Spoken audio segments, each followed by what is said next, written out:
Donc, on se retrouve aujourd'hui pour une thématique marketing, donc sur comment transformer chaque euro marketing en chiffre d'affaires. Pour ceux qui ne me connaissent pas, du coup, je suis Léa, responsable marketing chez Coban, et je suis aujourd'hui accompagnée de Guillaume. Bonjour, je suis Guillaume, je suis le dirigeant de Coman. Donc voilà, donc ce qui est intéressant aujourd'hui, c'est que vous allez vraiment avoir deux visions, la vision plutôt opérationnelle de mon côté, vraiment enfin, quotidien du marketing, sur comment choisir les canaux et comment les prioriser, et la vision un petit peu plus direction avec Guillaume sur comment s'assurer que le marketing rapporte des réels résultats et ne fait pas juste joli dans l'entreprise. Voilà. Alors, hop. Juste un petit rappel pour ceux qui ne connaissent pas Coban. Donc nous, on est un CRM 100% français qui rassemble sur une seule et même plateforme tous vos outils pour gérer toute votre relation client au sens large. Donc, vous allez avoir plusieurs modules, le module vente, le module marketing, bien évidemment, la partie facturation, service client et espace client. Pour ceux qui souhaiteraient en savoir plus, n'hésitez pas à nous faire une petite demande sur notre site et puis on sera ravis de vous expliquer un petit peu plus amplement ce que Coban permet de faire et comment ça peut s'adapter à votre entreprise. En attendant, ce n'est pas le sujet du jour, donc rentrons directement dans le vif du sujet, pardon, avec le vrai problème aujourd'hui des PME d'un point de vue marketing. Aujourd'hui, souvent, on va mettre beaucoup d'efforts sur la partie acquisition et notamment sur le marketing, mais finalement, on va avoir très peu de visibilité sur qu'est-ce qui fonctionne, quels sont les canaux qui performent le mieux, ce qui va donner des discussions internes qui vont être floues, des budgets qui sont reconduits par habitude. On a toujours fait ce salon-là, alors pourquoi cette année on ne le ferait pas, alors que finalement, on n'a aucune idée si ce salon nous rapporte réellement des opportunités et du chiffre d'affaires et des décisions qui sont prises à l'intuition. Je connais mon marché, je connais ma cible, donc je sais ce dont elle a besoin et je sais ce que je dois faire pour la convaincre. Tout ça, tout ce cocktail, on va dire que ça donne un petit peu un marketing piloté à l'intuition et finalement, on n'a aucun retour et aucune prise de hauteur sur les canaux qui fonctionnent, où est-ce que je dois mettre l'effort, où est-ce que je dois mettre le plus de budget et du coup, on va un petit peu jeter de l'argent par les fenêtres sur les canaux qui ne sont pas forcément les mieux pour nous. Alors aujourd'hui, je vais vous poser une question très simple. Est-ce que vous savez me dire combien vous coûte un client par canal?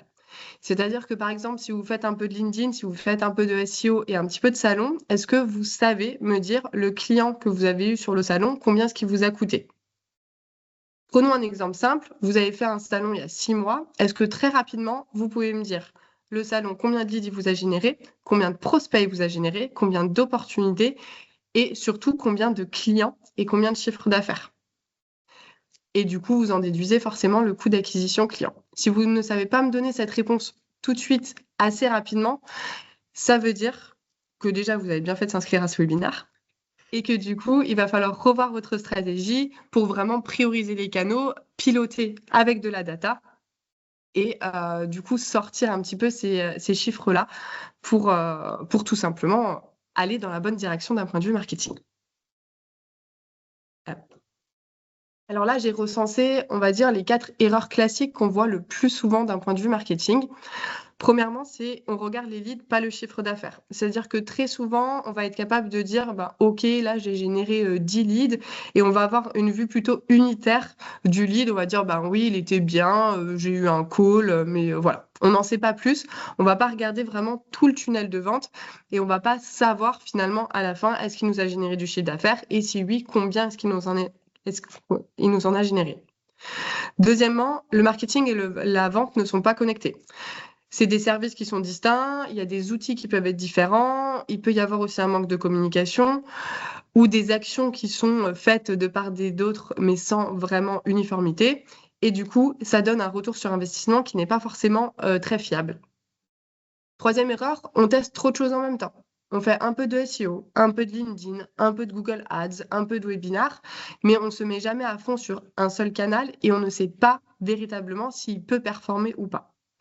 Et enfin, quatrièmement, on ne mesure pas jusqu'au client. Donc ça, c'est ce que je vous disais tout à l'heure. On n'a souvent pas la vision d'ensemble, en fait, de tout le tunnel de vente qui, des fois, peut être assez long et assez complexe. Et du coup, on s'arrête à des petits stades et on n'a pas cette vue d'ensemble et cette globalité-là. Aujourd'hui, la méthode qu'on va vous proposer, elle a pour objectif de passer d'un marketing incertain à un marketing piloté. Donc, quand je dis marketing piloté, je veux dire des canaux qui sont priorisés, des chiffres qui sont clairs par canal et surtout des décisions qui vont être rationnelles et qui vont être basées sur de la data. Ok. Et Alors on va moi, je vais passer vous... du coup à la deuxième étape avec Guillaume. Ouais, alors donc moi, je vais vous parler un petit peu de mesures. Comme Léa vous a dit, ce qui est important, c'est de mesurer par des indicateurs pour avoir, on va dire, toutes les données d'entrée pour pouvoir décider en fait quel canal est intéressant et lequel est le moins. Donc la première étape, c'est vraiment de cartographier les canaux que vous utilisez aujourd'hui. Là, par exemple, il y a un petit tableau avec 5 canaux. Donc le SEO, du Google SEA, de la pub LinkedIn, de l'emailing et des salons. Pour chacun de ces canaux, vous allez récupérer le budget que vous y consacrez sur une période. Donc là, ça peut être par mois, ça peut être par année. Sur cette même période, le nombre de leads, c'est-à-dire de nouveaux contacts que vous avez générés grâce à ce canal, le nombre de clients qui en découlent de ces nouveaux leads et le CA total qui a été généré par ces clients. Et ensuite, à partir de ces 4 données, on va pouvoir sortir des indicateurs qui sont très parlants. Donc, prochain slide, voilà. Les 4 indicateurs qui sont vraiment importants à mesurer pour chaque canal, bah, d'abord, c'est le coût par lead. Le coût par lead, c'est combien vous a coûté un nouveau contact entrant. Alors ça, c'est assez simple à calculer, hein. Vous prenez le coût total de votre canal et vous le divisez par le nombre de leads. Voilà. Ensuite, il y a le taux de transformation, c'est-à-dire le pourcentage de leads qui deviennent clients sur ce canal. En gros, plus le taux de transformation est élevé, plus on va dire votre canal est intéressant parce qu'en fait, il touche vraiment votre cible. Et donc, du coup, le taux de transformation est élevé. Et c'est quelque chose qui est à prendre en compte dans la prise en compte globale de la performance du canal. Et ensuite, il y a 2 autres indicateurs qui sont hyper importants. C'est le coût d'acquisition client et la valeur moyenne client. Alors, le coût d'acquisition client, vous entendrez souvent parler de CAC. Le coût d'acquisition client, c'est combien vous coûte réellement un nouveau client sur ce canal. Alors, la formule, elle peut être complexe. Vous pouvez prendre une formule très simple qui est en gros le coût total de votre support. Donc, si par exemple, vous étudiez votre canal SIA, bah, ça va être la somme globale de toutes les pubs que vous avez mis sur votre canal SIA, sur Google. Après, vous pouvez affiner ce coût d'acquisition. C'est-à-dire qu'en plus des coûts de support, vous allez pouvoir aussi réinjecter bah, le coût humain derrière, non seulement d'un côté marketing si vous avez un service marketing, mais aussi au niveau commerce, c'est-à-dire l'effort commercial qui est nécessaire pour transformer un prospect ou un lead en client. Donc la somme de tous ces coûts, ça va vous donner un coût global. Et ensuite, vous le divisez par le nombre de nouveaux clients que vous avez eu sur ce canal. Ça va vous donner donc un coût d'acquisition client. Le dernier indicateur, c'est la valeur moyenne client. Donc souvent, vous pouvez trouver dans la littérature ou sur Internet, hein, si vous regardez l'indicateur qui s'appelle le LTV, Long Term Value. C'est le chiffre d'affaires moyen qui est généré par un client dans toute sa durée de vie dans votre entreprise. Je prends un exemple. Vous avez acquis un client en 2023. Vous lui avez vendu l'un de vos services ou l'un de vos produits, et puis il a recommandé. Vous avez fait de la vente additionnelle dessus en 2024 et en 2025. Et puis, fin 2025, ce client n'est plus client, il a arrêté d'utiliser vos services. Ben, en fait, la valeur moyenne de client, c'est le chiffre d'affaires que vous avez généré en 2023, en 2024 et en 2025 avec ce client. Et ça va vous donner une valeur totale historique de votre client. Et ensuite, ben voilà, vous en déduisez un chiffre d'affaires moyen généré par un client. Et là, ce qui est intéressant, c'est qu'on va surtout se pencher sur ces 2 derniers indicateurs, le coût d'acquisition client et la valeur moyenne client. Donc là, par exemple, donc dans la slide suivante, on a 2 exemples. Prenons un premier canal. Le coût d'acquisition, il est de 200 €. La valeur client totale, elle est de 2 000 €. Ça veut dire que votre coût d'acquisition, il est de 10% de votre valeur totale client. C'est très bon. Donc là, vous pouvez y aller, vous pouvez investir plus, vous pouvez accélérer, vous pouvez augmenter les budgets, pas de problème. En fait, vous serez toujours rentable et ça sera toujours intéressant. Par contre, en fait, après avoir posé les chiffres, si vous apercevez qu'il y a un canal pour lequel le coût d'acquisition client, il est beaucoup plus élevé, les 800 €, parce que votre canal coûte cher, soit on met plus de temps à l'entretenir, et que la typologie de client qui est générée par ce canal, elle est un peu plus faible, c'est des clients qui sont un peu plus petits, avec un panier moyen un peu moins important, la valeur client, elle sera plus faible. Donc là, on a un exemple avec un coût d'acquisition de 800 € pour une valeur totale client de 1000 €. Là, c'est simple, il faut tout de suite arrêter ce canal, ou alors, si vous voulez vraiment le conserver, le réduire à peau de chagrin, quoi. Parce que, en gros, une fois que votre client est signé, vous avez déjà quasiment bouffé toute votre valeur client. Voilà. Ensuite, hop, une fois qu'on a fait ça, qu'on a cartographié l'ensemble de nos canaux, l'objectif, ça va être de les prioriser. Et d'éviter ce qu'on appelle le syndrome de la dispersion, dont je vous ai déjà un petit peu parlé juste avant.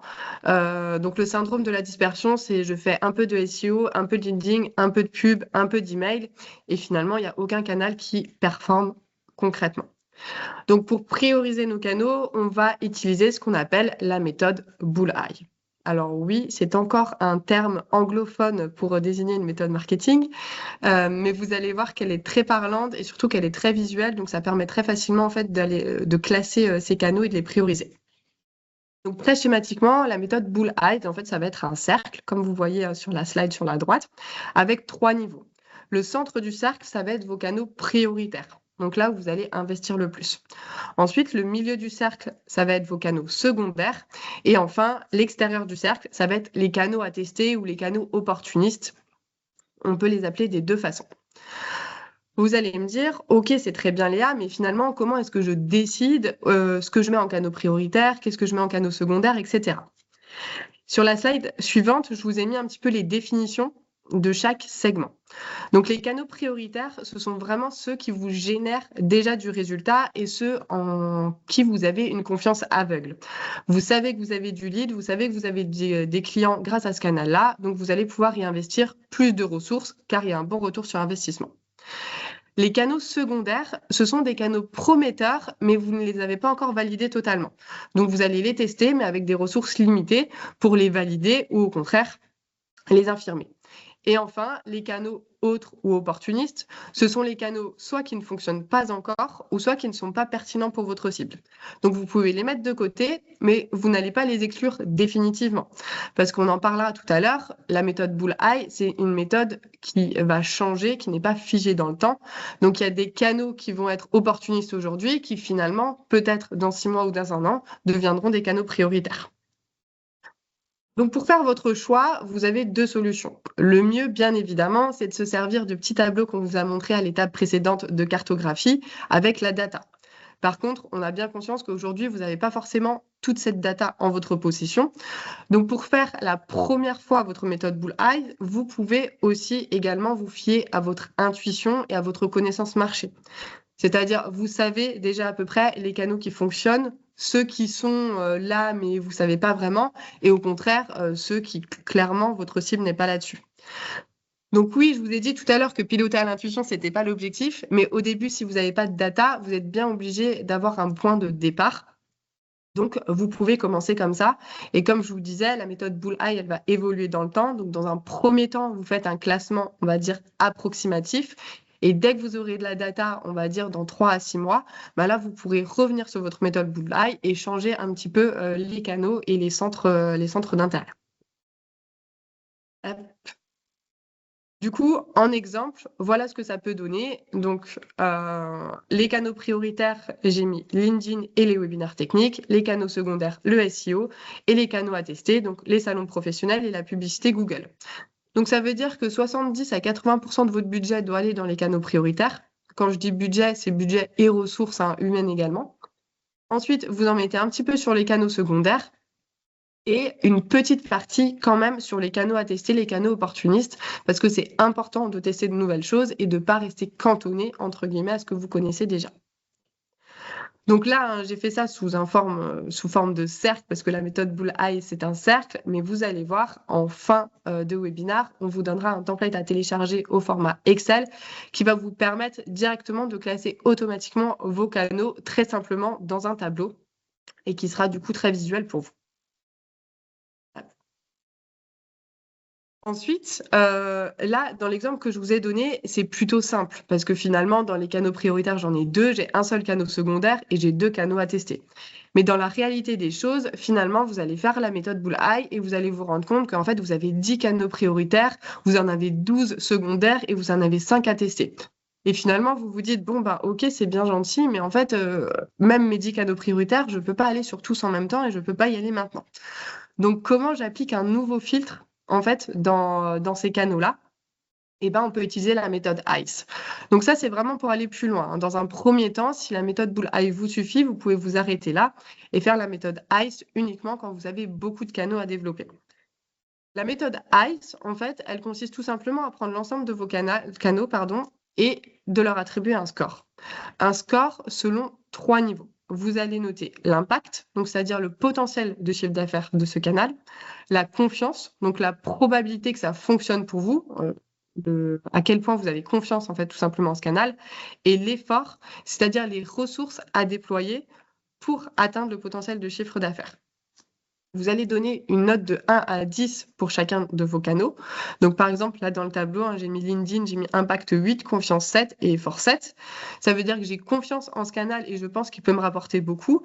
Mais par contre, j'ai beaucoup d'efforts à déployer pour faire en sorte que ça marche. D'accord? Et après, tous ces scores-là vont vous donner le score final, donc là, qui est de 8. Et le calcul, il y a plusieurs méthodes de calcul qui existent, mais nous, celle qu'on utilise, c'est de faire impact fois confiance divisé par l'effort. Donc, ça vous permet de récompenser les canaux qui ont un fort impact et qui ne demandent pas beaucoup d'efforts, et au contraire, de baisser un petit peu la note des canaux qui, certes, ont un réel impact, mais qui vont demander un effort assez gigantesque et des ressources assez énormes pour vous. Alors le score, ça va vous aider à prioriser. Forcément, après, vous allez les balayer un par un et vous allez dire, OK, je commence par le canal qui a le plus haut score et du coup, qui me permet de le déployer rapidement et d'avoir un impact très rapide. Par contre, ça ne doit pas être une science infuse. C'est-à-dire que les canaux qui mettent plus de temps mais qui ont un réel impact, il faut quand même les travailler.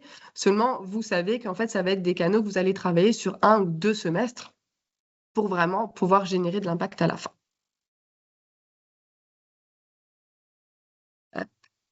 Et ensuite, une fois qu'on a fait tout ça, on passe à l'orchestration de tous nos canaux. Alors, vous avez plusieurs canaux. Ce qui est intéressant, en fait, c'est de les mailler entre eux. Et c'est ce qu'on appelle la stratégie multicanal. Alors, avoir plusieurs canaux, ça ne veut pas dire être multicanal. Vous pouvez en fait avoir vos canaux et puis ne pas avoir de logique entre eux et les isoler, enfin faire en sorte que ces canaux sont isolés les uns par rapport aux autres. C'est-à-dire, vous faites un peu de LinkedIn, un peu de SEO, un peu d'emailing, un peu de salon, mais vous n'avez aucune cohérence entre ces canaux. Ce qui est intéressant, en fait, c'est d'enchaîner les canaux et de faire en sorte de les utiliser en fonction de votre expérience client. C'est-à-dire, votre lead, quand il va arriver, il va avoir un certain degré de maturité. Et puis, au fur et à mesure qu'il va connaître votre marque, en fait, il va évoluer et l'utilisation de ces canaux, elle va changer. Je prends un exemple sur un lead. Un lead, il prend connaissance de votre marque sur LinkedIn parce que vous faites des publications LinkedIn. C'est le premier canal que vous utilisez. Vous faites des publications régulières sur LinkedIn. Ce lead prend connaissance de votre marque et s'y intéresse. Et puis un jour sur LinkedIn, vous allez promouvoir un webinaire, deuxième canal. Le lead va être intéressé parce que ça fait longtemps qu'il vous suit sur LinkedIn. Il se dit, tiens, le webinaire là est intéressant, le sujet m'intéresse, je vais m'inscrire. Il s'inscrit. Vous récupérez ses coordonnées. Vous avez utilisé votre deuxième canal. Ensuite, le webinaire se termine, il y a assisté ou il n'y a pas assisté, peu importe, mais en tout cas, vous avez ses coordonnées et vous savez un peu quel est son centre d'intérêt. Vous allez continuer à le solliciter par de l'emailing par du nurturing, de l'emailing de suivi régulier sur les nouvelles, sur des articles qui peuvent l'intéresser, etc., etc. Troisième canal utilisé. Et puis, à un moment, bah, en fait, à force d'être sollicité par votre marque, il va être intéressé, il va télécharger par exemple un contenu à forte valeur. Et là, bah, il y a le cycle commercial qui va se lancer parce qu'il sera qualifié d'un point de vue marketing. Et là, c'est le moment de le donner aux forces de vente pour qu'ils puissent le travailler. Et donc ensuite, proposition de rendez-vous et opportunité commerciale. Donc vous voyez que chaque canal, dans le voyage en fait, que fait votre lead à travers votre marque, il a un rôle précis. Un rôle d'éducation, un rôle de conversion, un rôle de, comment dire, de rétention. Et donc en fait, il faut bien l'émailler pour en tirer le plus grand potentiel. Attention, parce que si un maillon ne fonctionne pas, donc là par exemple dans ce schéma, imaginons que les emails de nurturing, vous ne les fassiez, ils ne soient pas très performants ou en tout cas ils ne sont pas, comment dire, calibrés par rapport aux besoins de vos prospects. Bah, en fait, vous voyez que l'entonnoir de conversion qu'a affiché Léa là, il va déconner au troisième niveau et ça va pas être super. Donc vraiment, s'occuper bien de chaque canal pour que l'entonnoir de conversion fonctionne et que la stratégie multicanal fonctionne réellement. Et du coup, dernière étape et non des moindres, ça va être le pilotage de tout ça. Comme je vous disais tout à l'heure, le bullseye n'est pas figé et les KPI que vous allez récolter vont devoir le faire évoluer. À tout moment, un canal peut monter, un canal peut sortir du cercle ou un canal peut être arrêté. Et le plus important, c'est de faire des arbitrages et d'avoir vraiment la vision sur tout le tunnel de vente. Donc là, j'ai mis un exemple avec 2 canaux. Donc, on voit à peu près que, enfin, il y a des budgets qui sont similaires. Les leads générés, pareil, à peu près similaires, 40 et 35. Et le coût par lead, similaire, 25 et 28 euros. Donc, si on s'arrête là, on se dit, bah, OK, finalement, mes 2 canaux performent très bien. Je peux continuer les deux. J'ai des leads. Le coût par lead est totalement raisonnable. Allez, on continue les 2 canaux. Mais finalement, on se rend compte que si on continue la logique plus loin et qu'on va vraiment mesurer les indicateurs les plus importants et les plus précis, on voit que le canal A, finalement, il a signé 8 clients et le canal B, il en a signé que 3. Donc finalement, on passe d'un taux de transfo de 20% à 8,5%. Et finalement, la valeur, elle est là. Il ne faut pas s'arrêter à, bah, OK, mon coût par lead, OK, j'ai généré des leads. Mais en fait, est-ce que ces leads générés m'ont rapporté du chiffre d'affaires, oui et non? Et c'est ça vraiment qui va être important, parce que là, clairement, quand on a la lecture de l'ensemble du tunnel de vente, on se rend compte que le canal B, en fait, on va pouvoir l'arrêter. Hein. Le canal A, il est beaucoup plus, enfin, l'arrêter ou du moins le diminuer. Le canal A, il est beaucoup plus performant et on va pouvoir investir beaucoup plus là-dessus. Alors que si vous vous étiez arrêté au-dessus, au coût par lead, bah, vous auriez continué les 2 canaux, vous aurez augmenté les budgets sur les 2 canaux et finalement, vous aurez un petit peu perdu de l'argent sur le canal B au lieu de tout investir sur le canal A.